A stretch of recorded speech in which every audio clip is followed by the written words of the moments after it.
Donc bonjour, je vais commencer. Donc je suis Valérie Edouard, je suis chargée de mission développement durable à Toulouse Métropole au sein de l'équipe Plan Climat.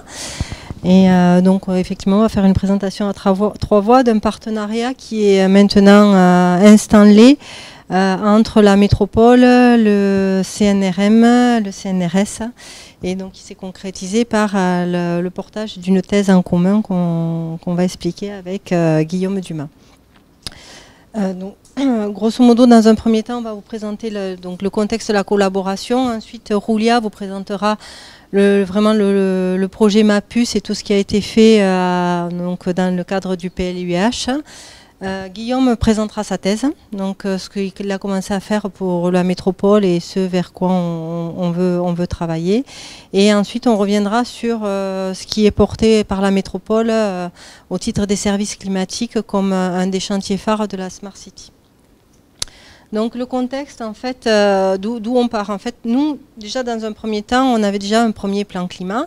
Et ce premier plan climat, quand on a dû l'évaluer et rentrer sur une stratégie d'adaptation, on s'est aperçu qu'on avait peu d'indicateurs qui nous permettaient d'anticiper l'évolution du territoire, d'anticiper les vulnérabilités des populations au dérèglement climatique. Donc on a commandé une étude à Météo France, donc le profil climatique de Toulouse Métropole, et on a saisi une opportunité qui était un appel à projet territoire transition énergétique pour la croissance verte. Donc pour financer en fait un projet de monitoring des îlots de chaleur urbains et de développement de services climatiques. Parce que derrière, ce qu'on voulait, nous, c'est de pouvoir bénéficier en fait d'indicateurs qu'on pouvait croiser qui nous permettaient de nous aider à la décision sur la construction de la ville de demain. Donc la loi de transition énergétique et donc l'obligation d'élaborer un plan climat air-énergie territoriale avec un diagnostic vulnérabilité important à mettre en place dans le diagnostic global. Ça a été aussi un des premiers tremplins pour vraiment dire, bon voilà, on a vraiment besoin maintenant d'indicateurs, on a vraiment besoin de données sur le territoire, tant sur l'impact du changement climatique sur la ville, pouvoir le caractériser pour anticiper et réduire les vulnérabilités des populations et des activités économiques. En même temps, on a bénéficié d'un bon concours de calendrier avec l'élaboration du PLUIH et le fait qu'il y avait déjà un travail amorcé par ma collègue Claire-Marie, mais que je présenterai un petit peu, sur la prise en compte des enjeux climatiques et du plan climat dans l'élaboration du PLUIH. La démarche Smart City, qui n'est c'est pas réglementaire, mais là c'est une démarche politique qui est vraiment portée par la métropole, dans laquelle en fait on a rentré le développement des services climatiques, parce que là on est à cheval entre le besoin, nous, de connaître et d'anticiper l'impact du changement climatique sur la ville et les données dont on peut disposer du monde de la recherche et l'innovation avec les startups et le déploiement de services climatiques avec derrière des services qui peuvent servir à la fois pour les politiques publiques, mais à la fois pour le secteur économique. Et là, vraiment, on est dans l'open métropole et l'open data. Et donc tout ça, on a pu le faire parce qu'on a quand même la chance sur la métropole, c'est d'avoir les services Météo France, le CNRM et des laboratoires de recherche avec le LIST qui sont vraiment à la pointe sur ces données-là. Et du coup, le partenariat s'est fait de manière, on va dire, logique et naturelle. Donc juste un petit rappel sur le plan climat qui vient d'être validé par la métropole. Donc 4 enjeux, c'est l'atténuation, l'adaptation, l'amélioration de la qualité de l'air et la transition énergétique pour la croissance verte. Le développement des services climatiques et le monitoring des îlots de chaleur urbains qu'on porte avec le CNRM vont vraiment venir nous aider sur l'axe adaptation au changement climatique et croissance verte. Enfin, nous, c'est comme ça qu'on les a fléchés. Donc après, on a 6 axes stratégiques qui déploient en fait tous les enjeux de la métropole avec un gros axe sur la mobilité. Bon, enfin, c'est un grand secret pour tous les plans climat, hein, c'est toujours à peu près la même chose, mais avec vraiment par contre l'axe 6 qui est sur l'innovation et l'exemplarité. Donc vraiment le travail sur l'animation du territoire et comment on s'adapte, comment on va adapter le territoire. Donc Valérie vous a parlé d'un contexte favorable à l'échelle de la métropole qui est donné par un cadre réglementaire et un portage politique avec la Smart City qui, sur Toulouse, s'est joint à un contexte très favorable d'un point de vue de la recherche avec de nombreux laboratoires qui travaillent aujourd'hui avec les questions des climatologies urbaines qui ont été historiquement portées par Valérie Masson, Audley Monsu et l'équipe Ville. Donc du CNRM et des Météo France, où je n'ai pas mis tous les composants parce que c'est une grande équipe, donc désolé aux doctorants qui ne se trouvent pas sur le petit trombinoscope, mais les études de climatologie urbaine donc, ont été initiées en début des années 2000 par le CNRM, avec des projets qui portaient sur Marseille, vous avez vu des résultats également sur Paris et sur Toulouse, et puis le LIST avec des études initiées par une collègue géographe urbaniste qui est Cinda Westjouve, et puis une équipe qui s'est étoffée au cours du temps, très interdisciplinaire, et des équipes qui travaillent sur les aspects architecturaux, avec par exemple Serge qui est ici sur la salle, Luc Adolphe, etc. L'ONERA avec une expertise sur tout ce qui est l'observation par télédétection des milieux urbanisés, et le CESBio pour la modélisation des aspects radiatifs à l'échelle du quartier. Donc il y a en ce moment, et depuis maintenant un peu plus d'une décennie, une existence d'une certaine masse critique et multidisciplinaire qui a favorisé l'émergence d'une cascade un petit peu des projets de recherche qui avaient Toulouse comme terrain d'expérimentation.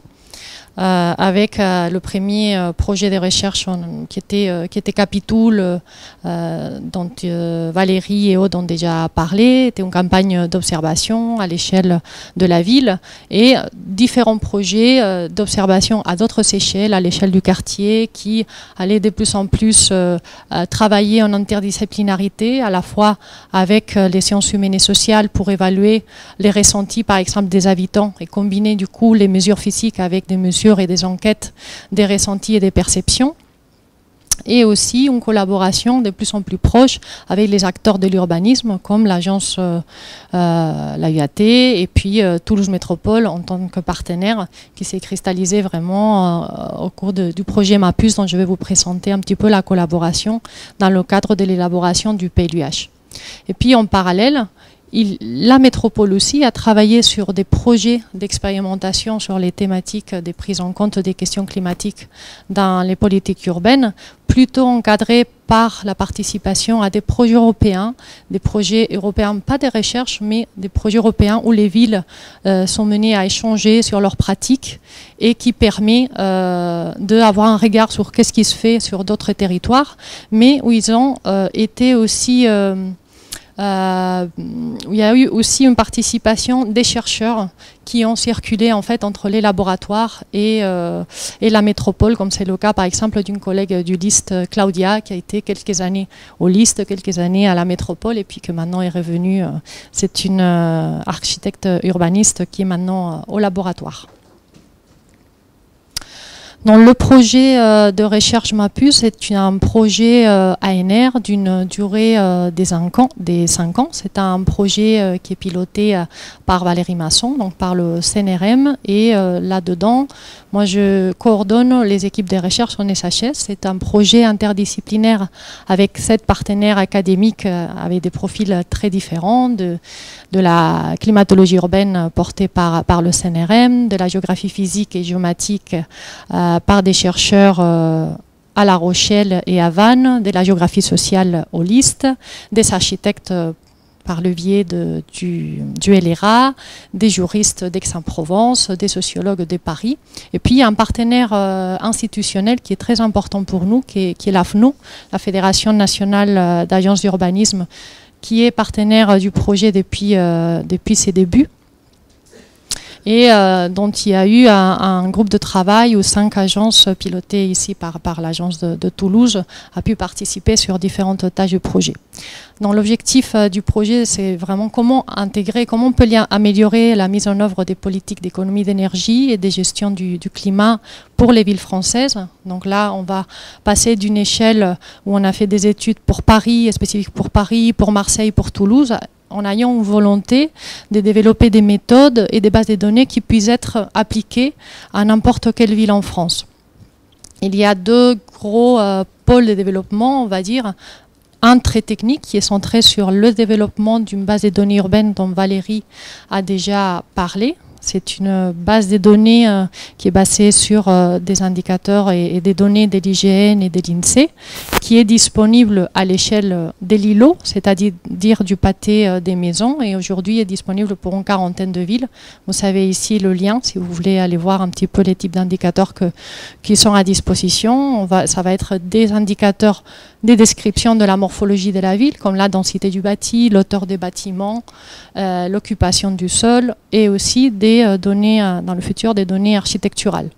Et puis, ces données sont utilisées, comme Valérie l'a dit, pour la modélisation microclimatique, où Robert Schroeder, qui est un collègue de l'équipe ville, fait des simulations numériques pour évaluer l'intensité de l'îlot de chaleur urbain, la consommation de l'énergie dans l'habitat, et puis produire aussi des indicateurs de stress thermique pour ce pôle de ville, pour une quarantaine de villes. Et en parallèle, on a travaillé avec les équipes des sciences humaines et sociales donc, sur le cadre réglementaire français, qu'est-ce qui prend déjà en compte, faire une analyse approfondie, qu'est-ce qui est pris en compte, quelles sont les améliorations qui pourraient être apportées d'un point de vue juridique. On a travaillé également avec Cinda, Olist et Claudia sur une analyse de la gouvernance dans des villes, des cas exemplaires, hein, c'est-à-dire des villes en France et étrangers où la question climatique est particulièrement bien prise en compte. Pourquoi ça marche dans ces villes-là, tout en ayant un cadre réglementaire uniforme national, pourquoi ça marche là et qu'est-ce qu'on peut apprendre pour ensuite l'appliquer ailleurs. Et puis, je porte plus particulièrement une tâche qui a pour objectif de transférer ou mettre en forme les résultats du projet, c'est-à-dire les données de la base des données urbaines des simulations, pour pouvoir les intégrer dans un document d'urbanisme. Quelles sont les adaptations qu'il faut faire, comment exprimer cette information. Et on s'appuie beaucoup sur des outils cartographiques comme vous allez le voir. Donc juste très rapidement, j'ai oublié de le dire, pardon, mais dans le projet MAPUS, nous avons 3 terrains d'application privilégiés où on a accompagné un exercice en particulier. C'est Toulouse, La Rochelle et Aix-Marseille. Et pour Toulouse, la temporalité du projet faisait que c'était possible d'accompagner, de participer dans le groupe de travail climat-énergie dans l'élaboration du plan local d'urbanisme intercommunal qui avait démarré début 2015. Donc dans le schéma un petit peu de gouvernance de cette élaboration d'un plan local à l'échelle d'une métropole, il y a des groupes de travail thématiques, en particulier un groupe de travail énergie-climat qui était composé par des personnes du service environnement, du service de la réglementation urbaine, de la UAT et du LIST. Et donc, nous avons participé à cette échelle-là. Dans le travail que je vais rapidement présenter, c'est un travail collectif qui a été élaboré au sein de cette équipe de travail composée par ces différents partenaires. Et nous avons, je pense, qui a bien marché, c'est nous avons travaillé sur des outils, l'élaboration des différents types d'outils dédiés qui sont complémentaires les uns avec les autres. On a commencé d'abord avec des outils plutôt écrits que je vais vous présenter très rapidement pour ensuite passer sur une deuxième phase, sur un travail plus cartographique des mises en valeur et d'analyse de la base des données urbaine MAPUS pour l'unité urbaine de Toulouse. Nous avons travaillé avec les spatialisations, des techniques de spatialisation des mesures du réseau Capitoul à l'époque, donc de mesures ponctuelles sur des stations météo, mais sur un réseau, comment les spatialiser pour pouvoir visualiser les lots de chaleur urbains. Et puis ensuite, plus récemment, on a eu accès aux modélisations numériques microclimatiques à partir du modèle TEB à une résolution de 250 mètres, ce qui nous permet de faire des analyses beaucoup plus approfondies et beaucoup plus pointues, aussi d'un point de vue statistique, mais avec une meilleure résolution. Donc on va travailler à une résolution de 250 mètres qu'ensuite on va projeter sur les îlots dont je vous parlais tout à l'heure, dans le cadre d'une analyse de la carte climatique. Donc, je vais vous présenter très rapidement d'abord qu'est-ce qu'on a fait pour les documents écrits. La UAT avait porté l'écriture de 3 fiches thématiques, une sur le bâtiment, une deuxième sur l'îlot de chaleur urbain et une troisième sur le mode des productions et des distributions. Et c'était destiné aux acteurs du territoire qui étaient engagés dans l'élaboration du PLUI des Toulouse Métropole pour leur information et aussi pour guider l'écriture des différentes parties de l'exercice. Donc il y avait une première partie avec le cadrage réglementaire et méthodologique et puis une deuxième partie avec les traductions possibles dans les différentes pièces du document, avec des illustrations et des recommandations. Nous avons participé plutôt aux 2 premières. On a injecté nos cartes, un état de l'art sur les études qui avaient été faites par exemple dans le cadre de Capitoul, etc., qui avaient été publiées à l'époque en anglais, et puis il a fallu faire la synthèse, la traduction, etc. Et ces fiches sont disponibles sur l'adresse de l'agence, de la UAT. L'équipe de réglementation urbaine avait beaucoup travaillé sur des mementos. Les mementos, c'est comme des petites fiches, en fait, très succinctes, sur des thèmes précis pour pouvoir porter à connaissance par les chefs de projet différentes problématiques. Nous, on a travaillé sur sur le confort d'été, où il y a une première partie qui va rappeler aux porteurs de projet quels sont les documents et les données existantes, où les trouver. Pour celle sur le confort climatique, on avait focalisé sur le confort d'été et comment intégrer l'adaptation au changement climatique à la fois à l'échelle de l'îlot et donc du pâté des maisons et aussi à l'échelle du bâtiment, avec beaucoup de références à tout ce qui est l'architecture bioclimatique, etc.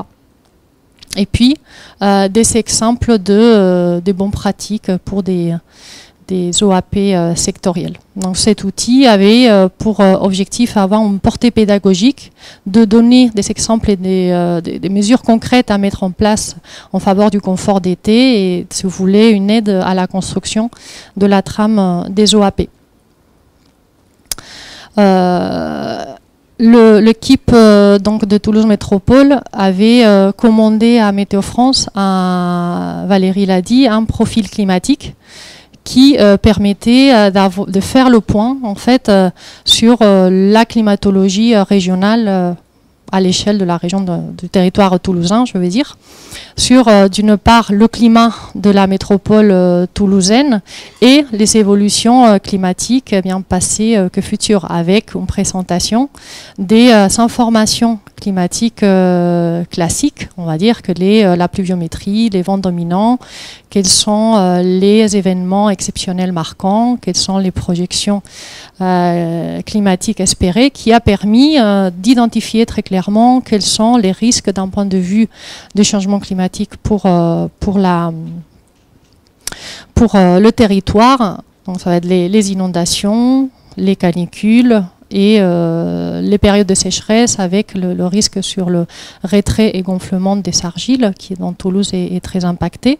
Et ça nous avait permis, nous dans l'équipe de travail, de se dire voilà, la question du confort d'été semble être clé et c'est des questions que nous on peut traiter à partir des données des simulations, donc on va disposer. Et donc les informations climatiques exprimées par des indicateurs classiques en climatologie, c'est-à-dire des moyennes mensuelles ou des moyennes annuelles, permettent de donner une information qui est pertinente, mais qui est difficilement ensuite comment dire, manipulable quand on va parler d'impact. Et aussi communiquer avec les acteurs de l'urbanisme, parce qu'on ne fait pas l'expérience d'un climat moyen. C'est-à-dire, nous, on est sensible à des situations météorologiques dont on fait l'expérience.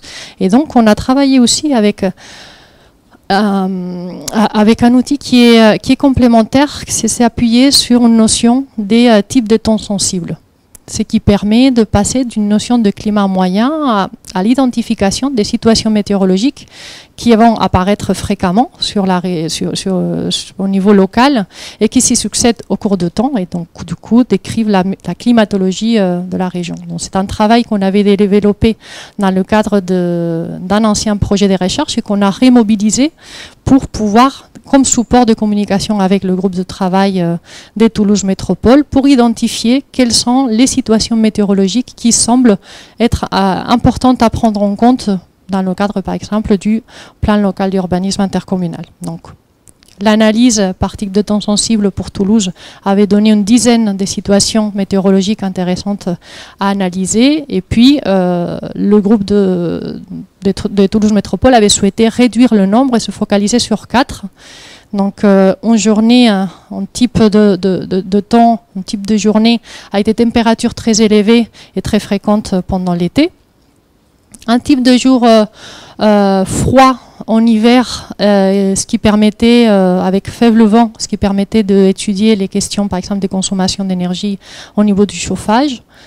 Valérie l'a dit, Toulouse est une ville très ventée, vous le savez tous. Donc, on a choisi la situation de vent d'autant pour des questions d'assurance et de sécurité, etc. Et puis, les vents prédominants à Toulouse, ça vient du nord-ouest. Donc, c'était aussi une situation intéressante à analyser pour voir le déplacement de l'îlot chaleur urbain par rapport à des situations, par exemple, d'été, plutôt avec un vent de sud-est.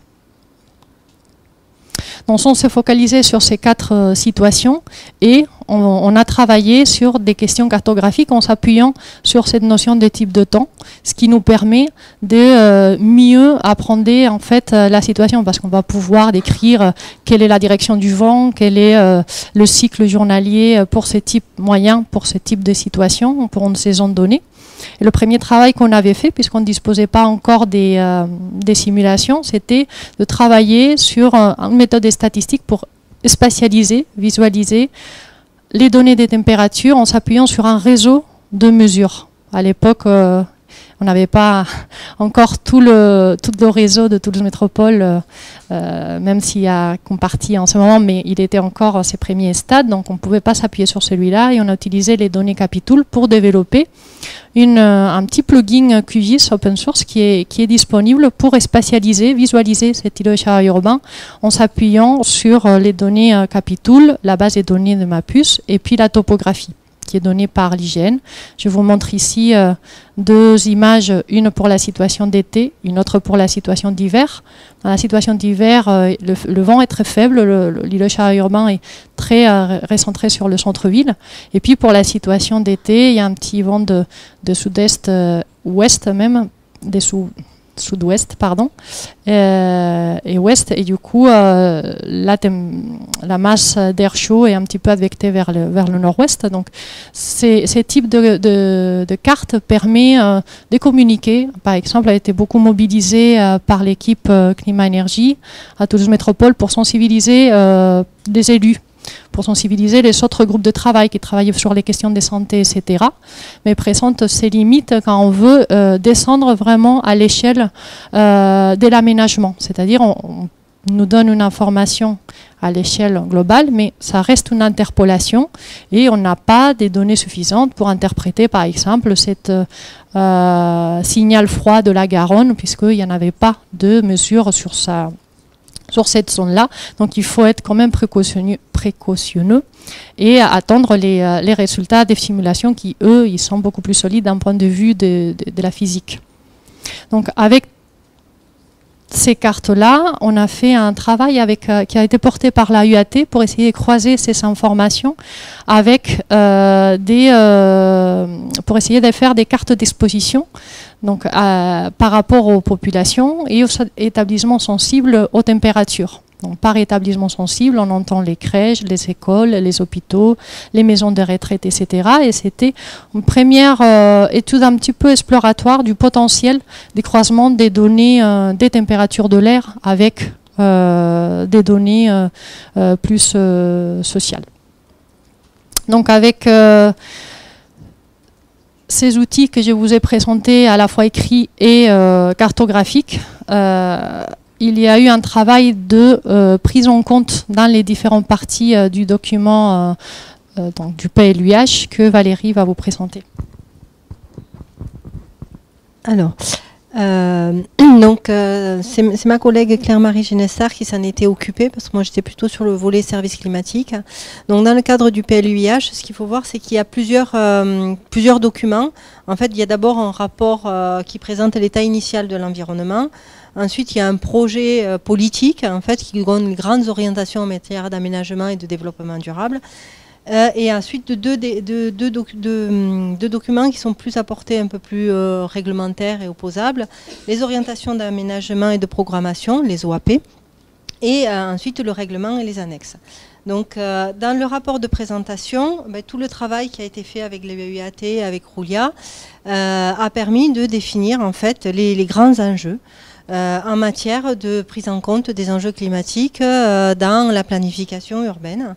Donc avec, je les ai relistés ici, la conception bioclimatique, le confort d'été, la lutte contre la précarité énergétique, parce qu'on a la précarité énergétique d'hiver, mais on aura la précarité énergétique d'été aussi. Donc on a et ensuite les formes urbaines et le travail sur l'îlot de chaleur urbain. Donc sur le projet d'aménagement, le projet politique, le PADD, là, on a des grandes orientations stratégiques qui ont été posées, comme la conception bioclimatique que l'on retrouve là, la réduction des dépenses énergétiques, donc tout ce qui est travail autour du bâtiment et des aménagements à proximité pour réduire en fait les appels de puissance, et la valorisation des énergies gratuites. Donc, ce qu'il faut savoir, c'est que ce document, le PADD, c'est des grandes orientations politiques, mais le plus important, c'est vraiment la traduction dans la réglementation. Donc c'est vrai que des grandes orientations, le passage à l'écriture de la réglementation est plus compliqué, parce que c'est via la réglementation que les instructeurs de permis de construire donnent la validité au permis de construire ou pas. Donc j'ai extrait là des documents qu'avait fait Lise Debruy sur justement le memento pour les OAP sur le climat, pour définir de quoi on parle en fait quand on parle de confort climatique et de conception bioclimatique des constructions. Donc il y a eu un certain nombre de plans qui ont été posés, des définitions sur la conception bioclimatique, comment on travaille le bâtiment et son aménagement. Ensuite, dans le règlement, là on est vraiment au niveau de la réglementation urbaine, ils sont vraiment venus écrire ce qui est opposable et ce qu'on doit retrouver dans les permis de construire. Donc l'implantation, on peut avoir des dérogations à l'implantation des bâtiments si on vient justifier de préoccupations énergétiques et climatiques, si on justifie d'avoir une conception bioclimatique du bâtiment. Et donc là, il y a un groupe de travail qui s'est mis en place qui, de ce règlement, établit la doctrine. C'est-à-dire qu'on a la règle, mais dans les permis de construire, quand un promoteur ou quelqu'un va mettre « moi je fais du bâtiment bioclimatique », l'instructeur n'est pas forcément quelqu'un qui est dans le métier soit de l'environnement, soit de la conception bioclimatique.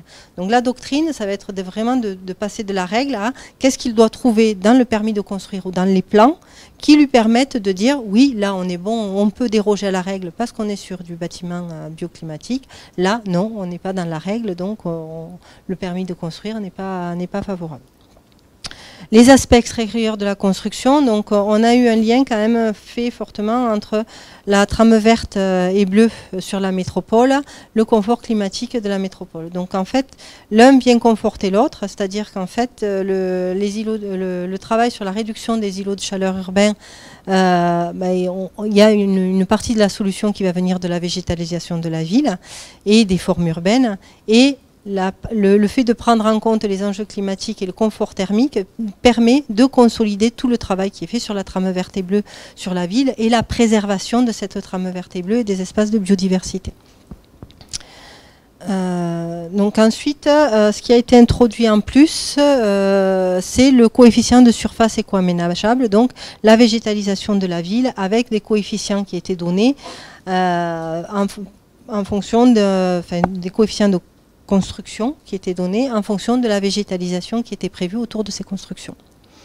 Et donc le traitement environnemental et paysager, il faut savoir qu'aussi on avait travaillé dans les services et avec la UAT sur une palette végétale adaptée au changement climatique qui est dans les annexes du PLUIH. Donc les perspectives, donc comme vous l'a dit Roulia, il y avait des choses qui n'étaient pas encore finalisées quand on a travaillé sur l'état initial de l'environnement et sur le PLUIH. Ce qu'il faut voir, c'est qu'une fois qu'il est adopté, il est déjà presque. On travaille sur la révision. On a déjà commencé à pointer un certain nombre de choses, comme par exemple le travail sur les indicateurs de suivi des îlots de chaleur urbains et des îlots de fraîcheur. C'est comment on rafraîchit la ville par rapport à la forme urbaine, à sa végétalisation. Comment en fait on travaille le confort thermique et la réduction de la vulnérabilité des populations par rapport aux vagues de chaleur avec un travail et des réflexions engagées sur tous les Toulousains en moins de 5 minutes à pied d'un espace de fraîcheur. Ça fait partie de la stratégie d'adaptation de la métropole et le travail qui est en cours sur la carte climatique de l'environnement urbain.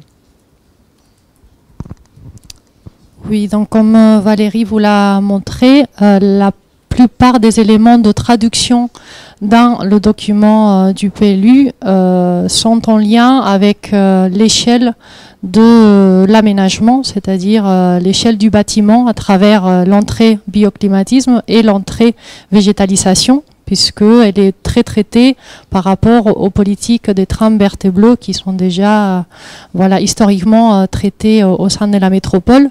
Et dans l'exercice de planification, il y a à la fois ces jeux entre échelles, c'est-à-dire à la fois être précis sur ce qu'on doit demander à l'échelle de la parcelle presque, et cette vision d'ensemble et à l'échelle de la métropole qui, elle, peut être traitée par ce type d'outil qui a été développé historiquement par des équipes allemandes qui s'appellent les cartes climatiques de l'environnement urbain et qui ont pour objectif d'opérationnaliser en fait la prise en compte des questions microclimatiques mais à l'échelle du territoire. Et donc qui font ressortir les zones, ils vont croiser à la fois les données des topographies, les structures morphologiques de la ville, et nous on va le faire à travers la base des données MAPUS, et les données atmosphériques qui vont, dans notre cas, être issues des simulations numériques. Et là tout l'enjeu c'est d'être capable de bien pointer les couloirs de ventilation d'air frais. Valérie l'a dit, Toulouse n'est pas une ville qui a une grande topographie, mais il y a des coteaux, il y a Pêche-David, il y a Jolimont, donc il y a potentiellement des brises qu'il ne faut pas couper parce qu'elles vont avoir un rôle rafraîchissant, surtout en cas caniculaire. Pointer des couloirs de ventilation, mais des ventilations polluées, par exemple. Tout ce qui est la rocade, les voies de circulation, c'est des voies où le vent peut circuler, mais qui n'est pas forcément de l'air très propre. Et puis, d'un point de vue de l'environnement thermique, par rapport aux questions de stress thermique, aussi pointer et essayer d'identifier les zones à enjeu pour pouvoir faire des préconisations. Donc ça se fait en 2 étapes. Une première étape où on construit, on essaie de assembler toutes les informations qu'on a pour faire une carte ou plusieurs cartes d'analyse. Là, je vous montre un exemple pour Berlin, parce qu'on n'a pas le produit final pour Toulouse. Et puis ensuite, un travail avec les acteurs pour définir et poser des recommandations écrites par rapport aux différentes zones. Donc pour Toulouse, on a travaillé à la fois sur l'environnement thermique et sur l'environnement aérolique, c'est-à-dire sur le vent, à la fois sur la vitesse du vent, et on est en train d'essayer de voir comment traiter la question, essayer de visualiser les couloirs des ventilations. Mais en tout cas, je vous montre ici juste quelques cartes. Ce sont des travaux en cours qu'on va essayer de finaliser d'ici la fin de l'année, avec une première production d'un atlas de cartes en septembre, et puis un travail avec la collectivité pour essayer de réfléchir aux recommandations. Donc pour Toulouse, ça va être très important cette question des topographies, avec la vallée de la Garonne et les vents prédominants qui viennent de nord-ouest et sud-est à l'échelle régionale. La force, la vitesse du vent, elle est ralentie ou accélérée dans les coteaux, ralentie, vous le voyez ici en centre-ville par les structures tridimensionnelles de la ville. On va travailler sur les couloirs de ventilation proprement dit, qui est le croisement finalement de la structure urbaine de la topographie, et puis ensuite sur des visualisations à la fois des températures de l'air, mais aussi l'indicateur de stress thermique pour définir des zones. Je vous montre ici un zoom sur Toulouse, sur la commune de Toulouse, où on voit que pendant la journée, c'est un indicateur, désolé, il y a l'échelle ici en petit, je ne sais pas si ça se voit. En rouge, c'est un stress thermique fort, c'est une journée ensoleillée d'été, de type de temps sensible qu'on avait choisi pour l'été.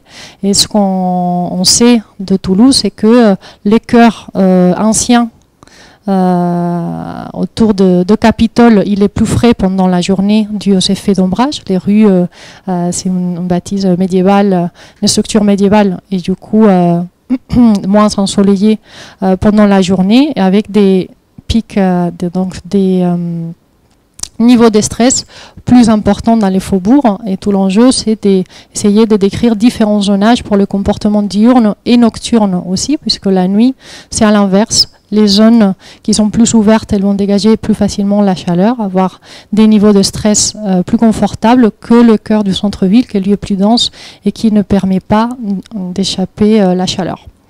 Donc c'est le travail qui est en cours dans le cadre de MAPUS, et du coup je passe la main à Valérie pour présenter la suite de la thèse avec Guillaume. Très rapidement.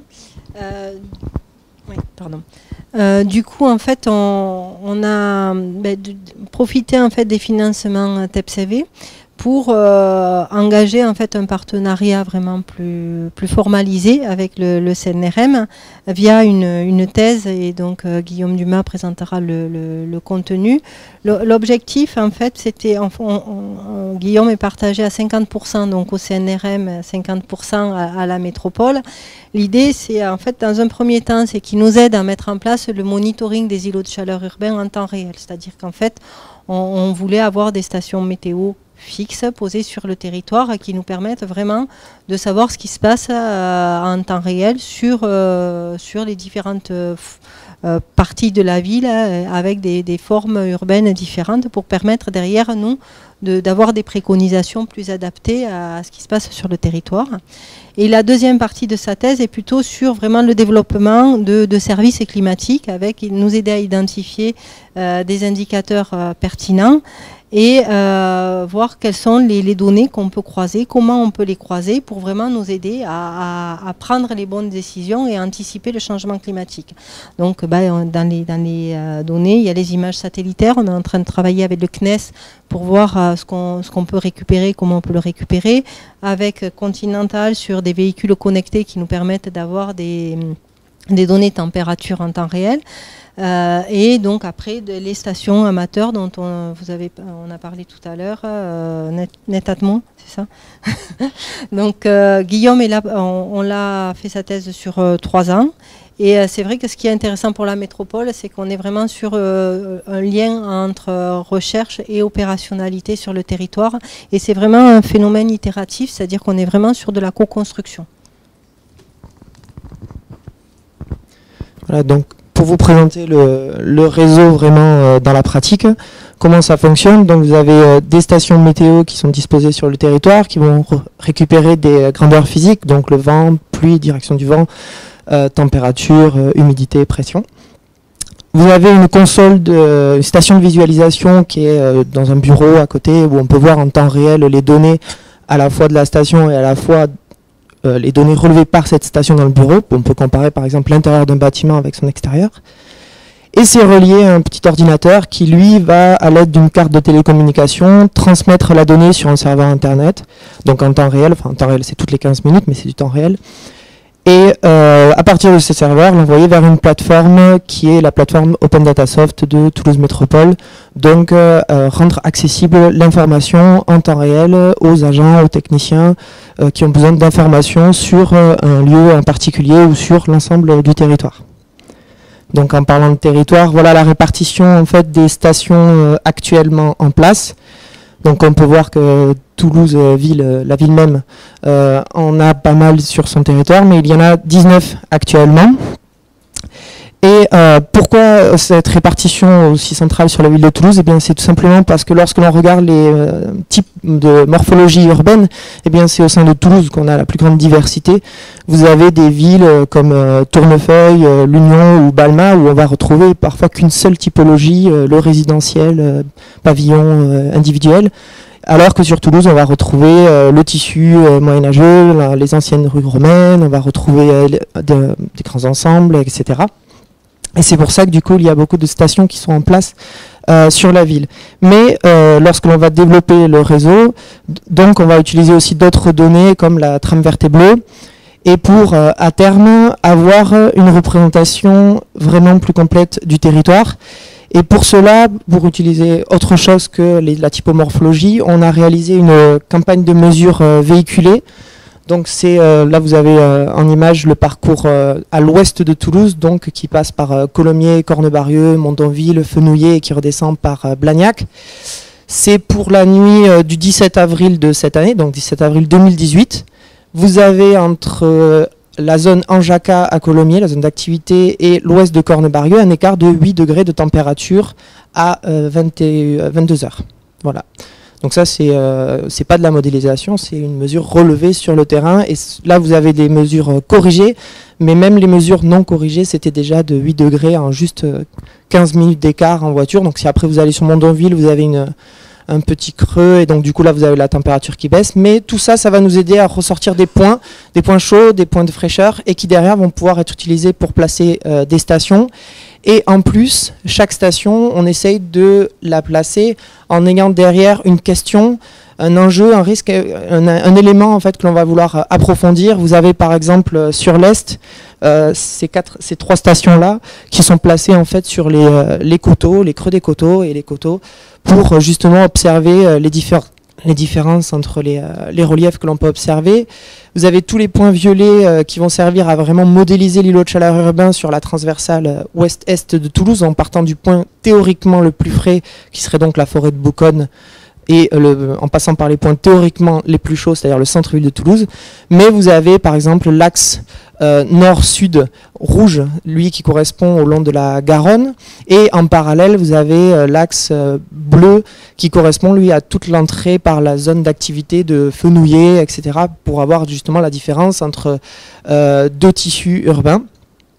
Et donc c'est ce qui va guider derrière nous toute la question de recherche, c'est qu'à chaque fois qu'on place une station météo, on a à la fois une problématique d'un point de vue, une question du climat et des contraintes aussi du point de vue du climat, c'est-à-dire les stations elles doivent placer d'une certaine façon, avec une précision des mesures, on ne peut pas les donner non plus comme ça, il faut retravailler, puis on a besoin de métadonnées, c'est-à-dire de présenter l'ensemble de l'environnement immédiat de la station pour que les gens puissent l'exploiter, parce que dire qu'il fait 30 degrés, oui, mais pourquoi? Qu'est-ce qui se passe autour qui fait qu'on va avoir 30 degrés et 100 mètres plus loin 25 degrés?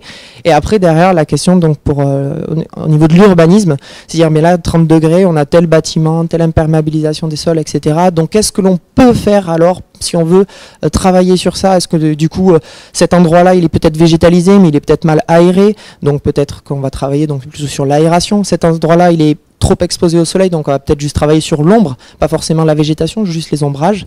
Et ce sont à chaque fois des questions qui vont rester en fond derrière le placement de chaque station et derrière pour leur utilisation future de par les techniciens et justement en termes de services climatiques, pouvoir donner des réponses les plus précises et surtout les plus contextualisées par rapport à un environnement immédiat et une échelle fine. Voilà. Et pour finir, donc on arrive sur nous finalement au niveau de la métropole vers où on veut aller. Alors j'ai essayé de schématiser l'idée. Grosso modo, en fait là c'est le projet vraiment c'est le chantier phare de la Smart City, c'est le déploiement en fait on appelait ça observatoire dynamique environnemental urbain. Pour nous, c'est les services climatiques. L'idée, c'est vraiment de travailler sur les données dont on avait besoin en temps réel et des données dont on avait besoin, mais qui étaient plus figées. Par exemple, on n'avait pas des données sur les argiles. Donc, on a lancé une étude et on va avoir une étude sur la typologie des argiles et le risque, l'aléa par rapport au retrait-gonflement. Donc ça, on l'aura à l'échelle du cadastre et on l'aura là fin juillet, début août. Donc ça, une fois qu'on a cette donnée cartographiée, c'est pas quelque chose qui va bouger chaque année. Par contre, on en a besoin pour le lier avec le changement climatique, parce qu'à un moment donné, si on a des périodes de précipitations fortes suivies de périodes de sécheresse importantes, on a des zones où on a nos réseaux enterrés, où on a du bâtiment qui vont fortement travailler. Donc on a besoin de les anticiper pour derrière pouvoir soit les réseaux, quand on fait des travaux de réseau, justement, comme on sait qu'on a un risque, le prendre en compte et travailler différemment nos réseaux, venir sur les bâtiments, les stabiliser.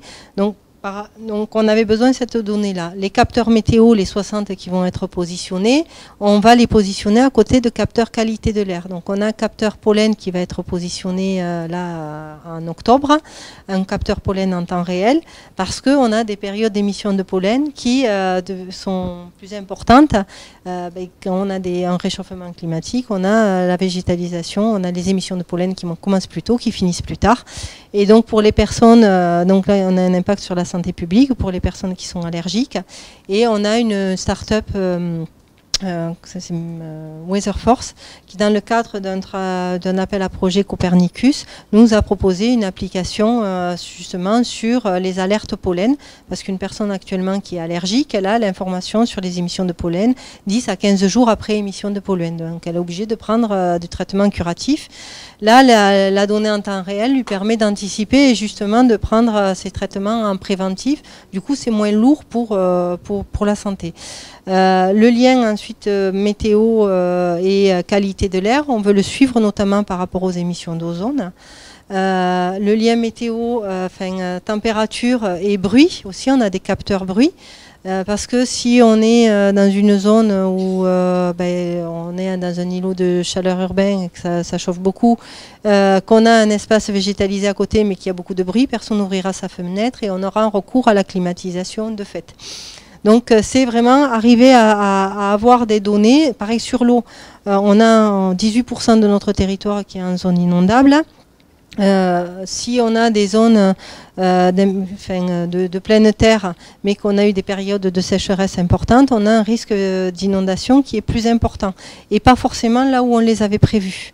Donc c'est vraiment arriver à avoir ces outils-là pour derrière bâtir un SIG décisionnel.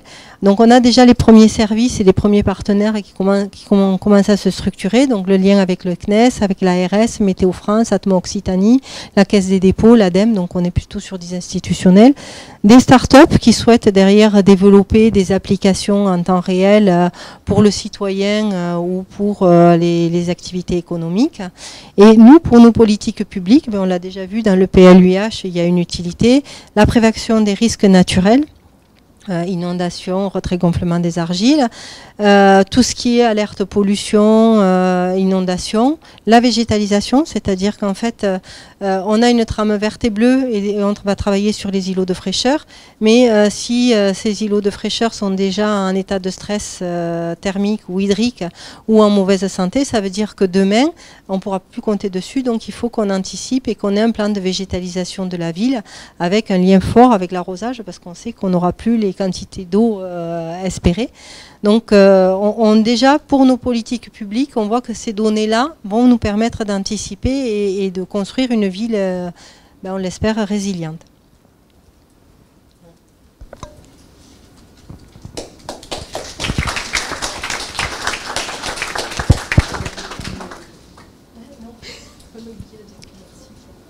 Merci beaucoup pour cette jolie présentation. Est-ce qu'il y a des questions dans la salle ? C'est par curiosité, le coût de la maintenance et de l'opération de tous ces capteurs qui sont hyper nombreux, en tout cas dans l'idée, doit être très élevé. Et du coup, je me pose la question de la pérennité de toutes ces mesures. Parce que voilà, là, il y a des financements, bien sûr, mais on se met dans 30 ans. Qui opère ça? Comment il gagne sa vie? Je viens du monde de l'eau, et le comptage de l'eau, notamment, c'est quelque chose qui coûte très cher à ceux qui comptent l'eau. Bon, après déjà, ça marche? Oui.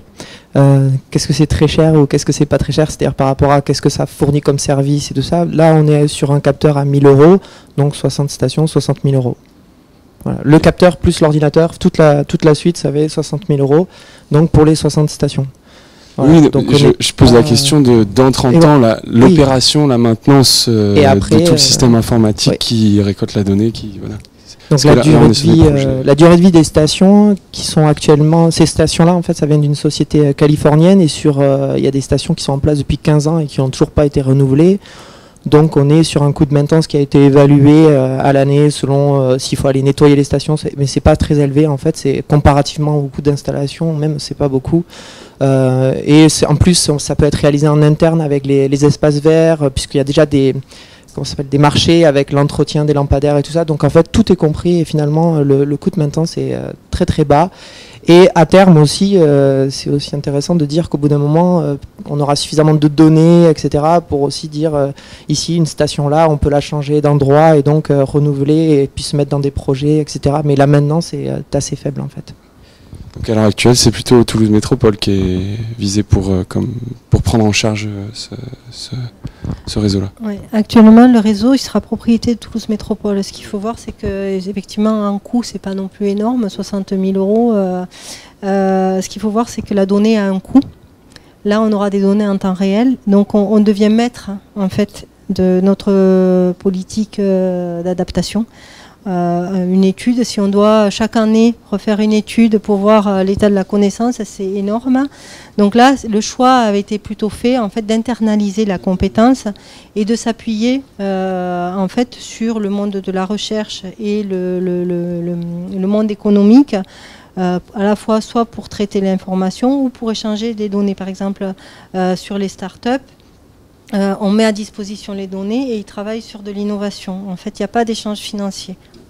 Donc, grosso modo, pour la métropole, pour l'instant, c'est plutôt bénéf. Ouais.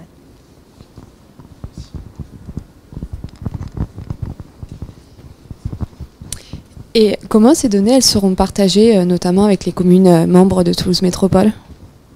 Donc, c'est via la plateforme Open Data Soft. Donc celle-là, elle est déjà en interne à Toulouse Métropole.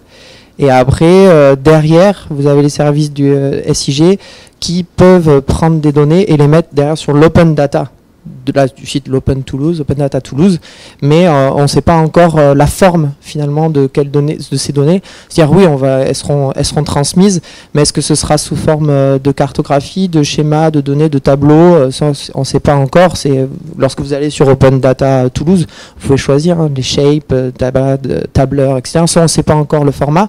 Par contre, en interne, elles seront brutes et travailler, donc ce sera selon bien sûr le travail qui est fait sur Open Data Soft, et ça c'est géré par la plateforme, la direction du numérique au niveau de Open Data Soft. Par contre, pour toutes les communes de la métropole, vous pouvez avoir accès à la donnée. C'est-à-dire que pour l'instant, en fait, le réseau, il est nouveau. Hein, mais chaque commune peut avoir accès à ces données en temps réel déjà sur les capteurs qui sont positionnés sur sa commune. Et ensuite, elle aura un accès, une fois que ça sera organisé, comme vient de le dire Guillaume, chaque commune de la métropole aura accès libre à la donnée.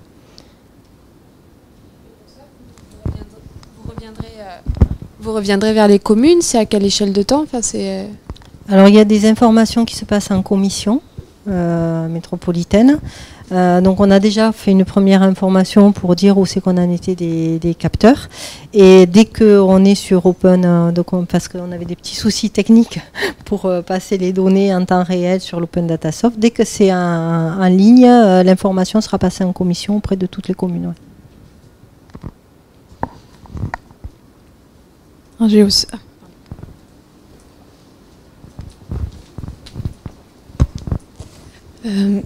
Moi, j'ai une petite question concernant l'état des lieux que vous avez fait au niveau des établissements dits sensibles.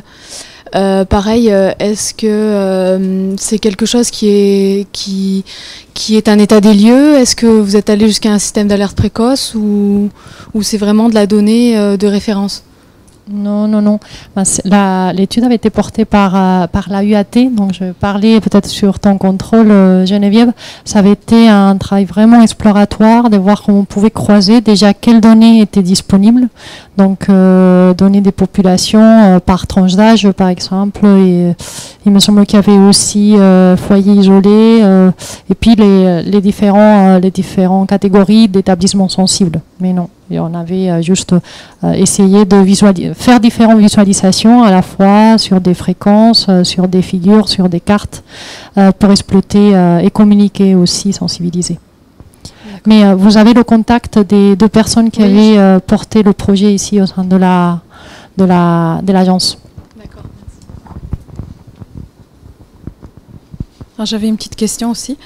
Donc bravo, hein, il y a énormément de paramètres que vous prenez en compte. Pour les questions de changement climatique, les climats futurs, est-ce que vous envisagez de donner des recommandations à terme pour comment réagir dans le cadre d'un climat qui change? Est-ce qu'il faut implanter des choses Je ne sais pas. Non, l'idée là, c'est vraiment d'arriver à voir ce qui se passe, vraiment caractériser quel est l'impact, pouvoir le caractériser. Et par le croisement des données, et là, c'est vrai qu'on a besoin du monde de la recherche pour pas croiser n'importe quoi avec n'importe quoi et avoir vraiment des résultats robustes et pertinents. Et après, c'est via les directions métiers et les politiques publiques que ça va se trouver. L'idée, c'est vraiment d'aider à la décision sur des politiques en matière de végétalisation, d'aménagement. Donc, on débute après. Qu'est-ce qui va se passer? Moi, j'en suis complètement... Je ne sais pas ce qui va se passer. Grosso modo, il va falloir... s'adapter, on ne sait pas trop, on sait grosso modo les grandes tendances, mais quels vont être réellement les impacts et les points qui vont être tirés sur la ville, on sait pas. On sait qu'on a des populations qui sont vulnérables et la métropole doit à ce titre réduire les vulnérabilités des populations. Le secteur économique est également vulnérable et si on veut maintenir l'attractivité du territoire, il faut réduire les vulnérabilités. C'est toute l'importance d'avoir les bons indicateurs pour justement pouvoir en temps réel ou anticiper au mieux. Après, je sais pas si je réponds bien à votre question. Une fois que les indicateurs ont été bien identifiés grâce à votre projet pour l'actuel, ils pourraient être déployés avec les projections climatiques pour le futur.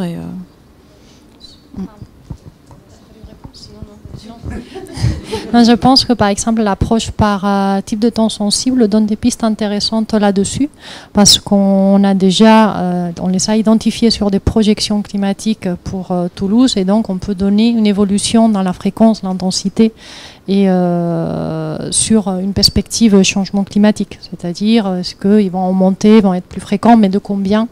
Et c'est le lien entre du coup la dimension climatique en temps temporel et de l'événement météorologique finalement est une piste qui me semble intéressante qu'on a exploré dans le cadre de la recherche, mais qu'on n'a pas pour l'instant valorisé d'un point de vue du travail qu'on fait avec Toulouse Métropole.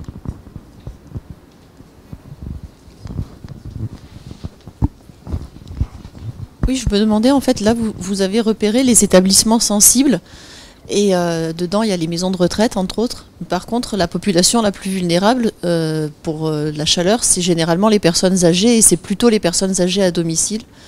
Et donc là, c'est pas pris en compte. Oui, on a regardé, il me semble, par tranche d'âge. Voilà, il y avait une analyse qui avait été faite. Mais vraiment, je ne suis pas des spécialistes des données INSEE. Mais voilà, ça avait été regardé. Il me semble que dans la diapositive que je montrais, il y avait une figure d'évolution par tranche de catégorie de température pour les plus de 60 ans. Je ne me rappelle plus. Pour apporter 2-3 petites précisions, on avait effectivement regardé à partir des résultats de l'INSEE sous forme carroyée, de façon à localiser effectivement les différentes catégories de population en fonction des tranches d'âge. Et on avait dû retenir 60-65 et puis après 65-75 et plus de 75 ans. Voilà, après on a fait des tests en fait de cartographie croisée entre ces différentes catégories d'âge et effectivement les résultats de simulation de l'îlot de chaleur urbain. En fait, on en a fait plusieurs parce qu'on ne savait pas ce que ça allait donner en fait, tous ces croisements.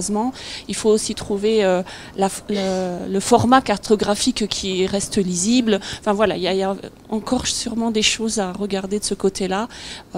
Et on avait retenu en tout cas dans un premier stade le croisement avec plutôt les établissements sensibles, dont les maisons de retraite, les hôpitaux et les établissements qui accueillent des jeunes enfants. Voilà, on avait retenu ça, mais on avait exploré pas mal de choses.